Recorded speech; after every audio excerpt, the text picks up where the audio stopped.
尊敬的面粉们好，出大事了，出大事了，要命了，要命了！面先知的预言可能又要成真了啊！我前几天就在节目中给大家说过了，咱们的皇上如果要平息中国的骚乱，增强自己的统治力、控制力的话，他就必须要和军队全面勾兑，给军队许诺最大的利益，与军共管，顺势把中国变成军国主义。目前来看呢，这事儿成真了。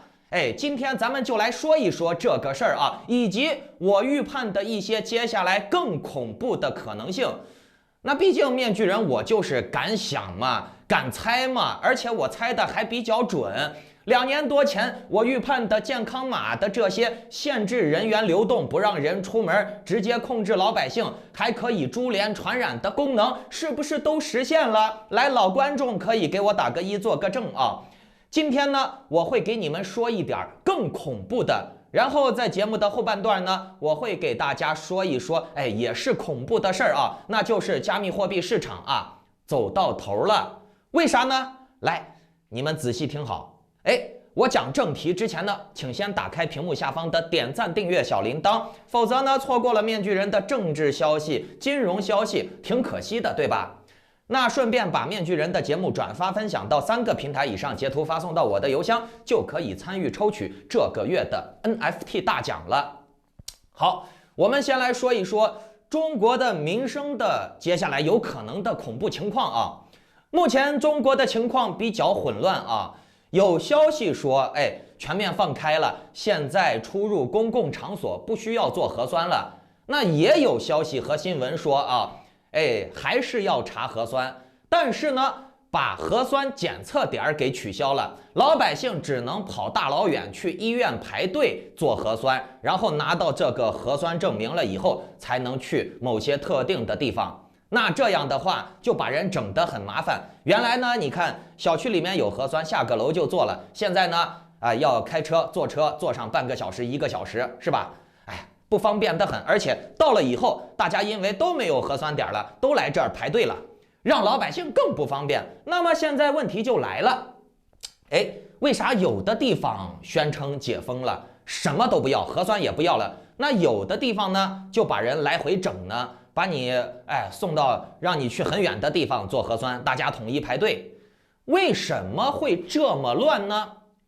面具人我仔细想了一下啊，这其实是合理的。大家仔细观察啊，大陆网站现在带的风向，你们仔细观察一下就能总结出来了啊。那面具人，我先在这儿给你们总结一下啊。习近平这么做，他主要是分3步走，而且每一步都有它的现实意义。第一，你们看网上现在是不是有这种风向？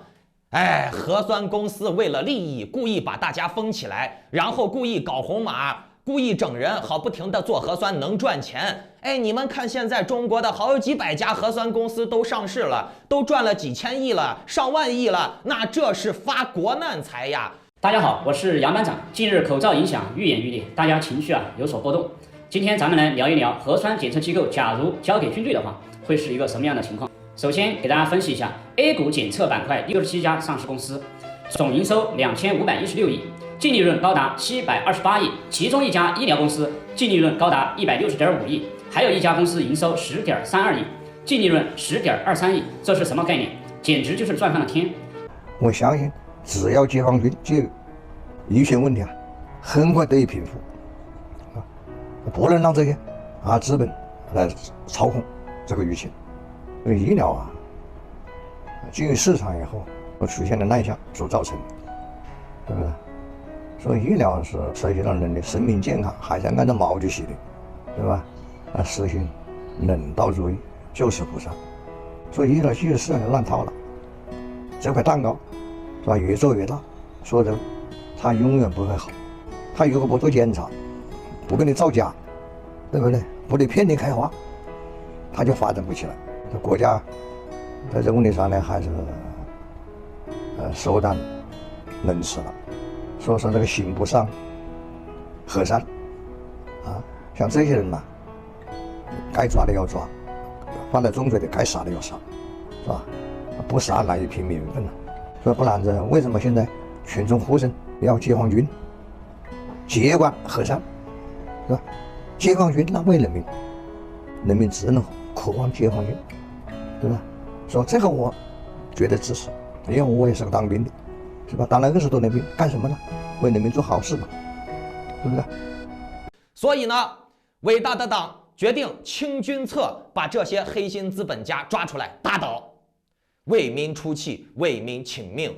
哎，这是第一步。那第二步呢，就是我刚才说的那种，有些地方全面放开了，到时候呢，哎，肯定会疫情反复呀。这一反复，又让大家害怕了。然后呢，再死上几个人，哎，大家就觉得洪水猛兽又来了。只需要党到时候啊，媒体一洗脑，哎，疫情又反复了，外面很危险，死了多少人呀？然后韭菜们就又害怕了，又怀念封城的日子了。或者呢，哎，你看，只取消核酸点，让你去医院大老远的排队，让你觉得更不方便，哎，还不如在小区楼底下做核酸设核酸点呢。这是第二步。那最后一步呢，就是放大招了。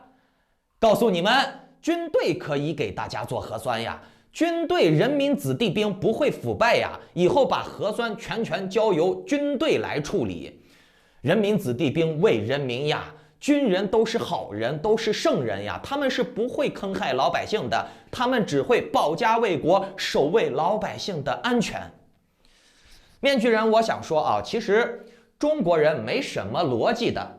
他想不明白啊，全国大范围的核酸点的背后的支撑者不就是共产党吗？啊，你习近平，我告诉你们啊，你可以去网上搜一搜，外网啊，核酸背后最大的受益者就是习近平他的家族。你往上数啊，这些所谓的什么民营资本家呀，这些企业家呀，民营的核酸公司，他们只是干活的，只是白手套，顺道挣一点钱。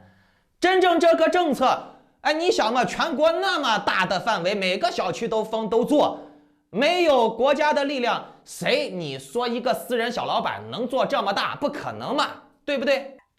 而且共产党你现在拉这些民企背锅，一箭拔雕呀，进一步的让老百姓更不相信资本主义了，私营业了，是不是啊？让人们都觉得，哎，皇上是好的，都是底下的人把经念歪了。都是底下执行者的黑心奸商贪官太多了。咱们习近平永远是伟大光荣正确的，他永远不会犯错，他永远都是爱人民的。哎，你看这些私营业啊，为了一点点利益，造假，逼人们做核酸，不好，要把他们收拾了。还是国营企业好，公家好，国企好，共产党好，军队好。军队不会坑人民的，没人会说军人不好。为啥？因为谁敢说嘛？你们也不看看拿枪的是谁？那他妈的我拿着枪指着你，你也不敢说我不好呀，对不对？啊，核酸企业那么多的利润由军队接管了以后，哎，这些利润是不是就归军队了啊？然后呢，军队管理老百姓的强度更高，对不对？谁敢不服 ？OK 呀，来，你试一下，你敢给军人不服一下？立刻就把你就地正法了。你看习近平出这一招高不高？先号召民营企业，哎，加入核酸产业啊，就是给你修方舱呀，啊，给你干活呀，做试剂呀，做试纸呀。做完了以后呢，好，这些东西基本上都差不多了，来把你们拉出来背锅啊，杀鸡儆猴，让老百姓把火全部发到你们身上啊。最后呢，看。人家习近平直接派军队来接手县城的啊，直接让军队可以赚这个钱了。然后呢，军队就更加效忠习近平了，是不是？省去了这个所谓的民营企业家、中间商呀，啊，习近平把钱自己赚一点，然后给军队分一点，是吧？那以前所谓的什么军队不得参与经商，那这个规矩也是打破了啊。习近平这样一做啊，中国的这个军国模型就完成了。军队驻扎到几乎每个小区去检测你们做核酸啊，甚至呢，他们还要强制管理你们。而且习近平现在也下放了这些基层的什么社区呀、街道办呀，有行政执法权、刑事执法权。这个事情很可怕啊，这就是基本上全面的回到文革时期了。哎，你们看啊，面具人我预言的准不准？我在2年多之前啊，就给你们说过，以后中国的这个什么社区物业呀、街道办呀，甚至楼道办呀，全部都是有执法权的，要把你们管得死死的，网格化啊！你如果觉得社区啊这些人好欺负，力度不够啊，管不住你，是不是？来，旁边还有军队，你敢不服吗？以后中国人的生活很可能就是，哎，你几点能进门，几点能出门，都统一军事化管理，集体生活，多好的！哎，中国人接下来的生活不敢想呀。供销社、社区食堂、军队管理小区，基层有行政权、刑事权啊。那说白了，随便一个什么这个小区的物业就能把你给判了，把你给就地正法了，可怕不可怕呀？要法律何在？要法院何在？要律师何在？哎，没用了啊！以后小区物业就是你的爹，就是你的爷，他说你错，你就是错了。人家有行政权呀，人家有刑事权呀，明白了没？而且你觉得他好欺负，那来，军人有机关枪，对不对？谁不服？你们还要想一个问题啊，那就是军队管理小区了以后，绝对会出现的一种情况，那就是军人们想要吃啥，想要用啥，想睡谁家，想去谁家搜查一下。他绝对是可以的，你能挡得住吗？人家军人有机关枪呀，你还不让进门了？来，你试一下，不让进门啊！咱们是共产主义、公有制国家，你的房子、你的地、你住的地方全都是党的，我们党的党卫军来进来检查情况，你为啥不让检查？你是不是里通外合了境外势力啊？你是不是有一些不反党行为、不法行为啊？2下子就把你给突了，给你就地正法了。你想嘛，人手里面有权利，谁不想用？是不是？哎，军老爷看你家的这个妹子漂亮，来，带走跟我检查一下。哎，军老爷看你家的这个吃的不错，用的不错，你这个要上交给国家做贡献啊！你不像以前什么那些大白。要把你拉走，还给你敲门，给你好声好气的说，现在不存在了啊！你不让进，你不让进试一下啊！军人可不是说咱们普通老百姓还有点人情味儿的，军人那都是长期，你们都军训过吧？有当过兵的没啊？在军队里面的那种教育和生活是什么样的啊？军人以执行命令为天责。在执行命令之外呢，哎，人家还可以行使自己的特权。好，来说一下加密货币啊。面具人，我的观点是，加密货币大涨的年代结束了，因为社会环境变了。除非再给你来一个全球大疫情啊，政府为了维稳经济不得不放水，那老百姓又都是被封在家里面出不去了啊，所以呢，只能上网炒币了。啊，做网络赚钱，网络兼职，对吧？你说这个再一次全国大流行有没有可能啊？我觉得是有点可能的，因为如果习近平想要维持军国主义，加强他的管控力，把老百姓治得死死的，他真有可能再放毒，哎，以这个借口把老百姓再彻彻底底的封死，对不对？那我是保护你老百姓的生命呀，你们都别出去呀，是不是？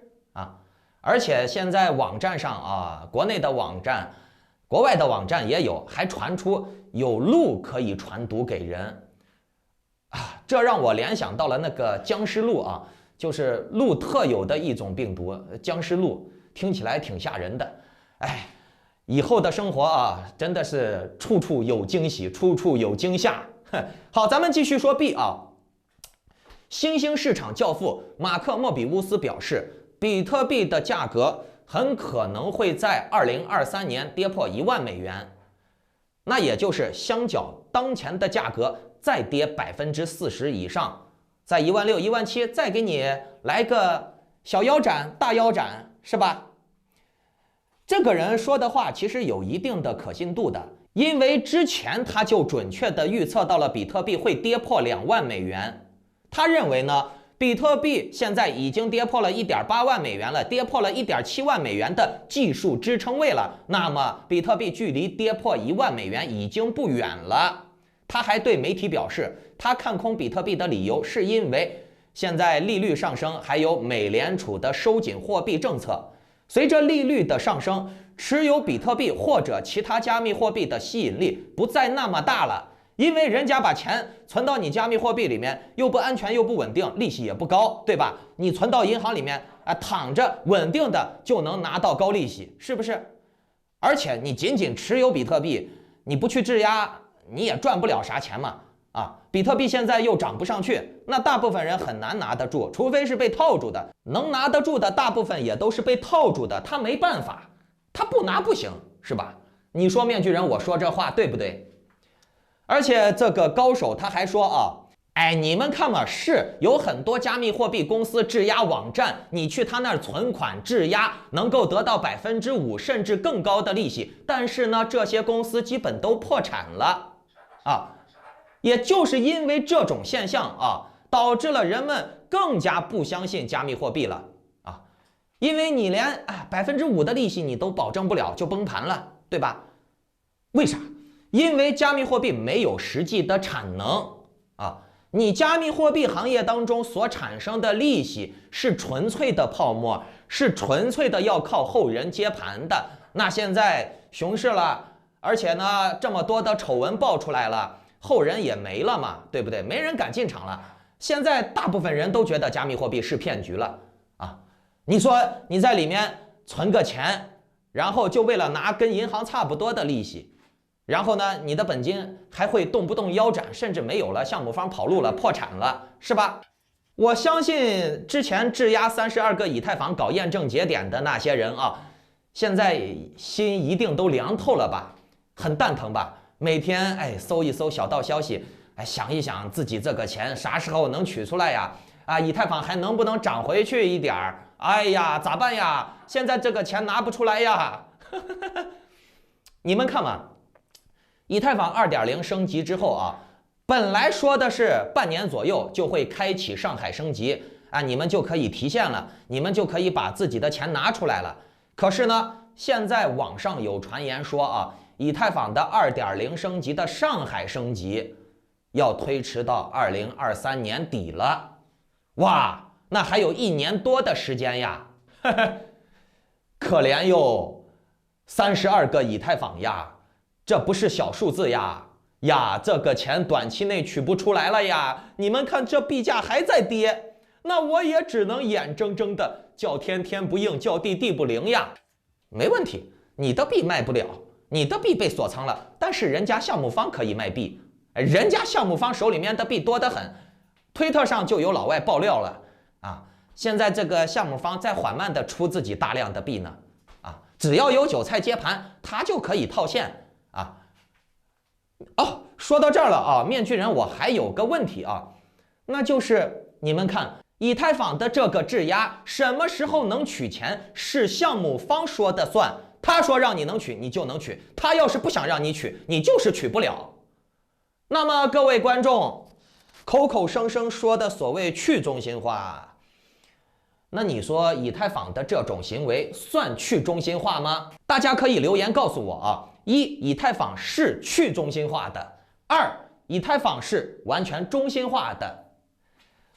我相信大家经历了什么矿工被杀呀，对吧？卸磨杀驴了，再加上现在以太坊又来了一个卸磨杀驴，你把钱存进去了又取不了。哪有这么搞笑的事情呢？大家还信仰满满，信心满满。好，大家可以打开屏幕下方的点赞、订阅、小铃铛，我们下期再接着聊。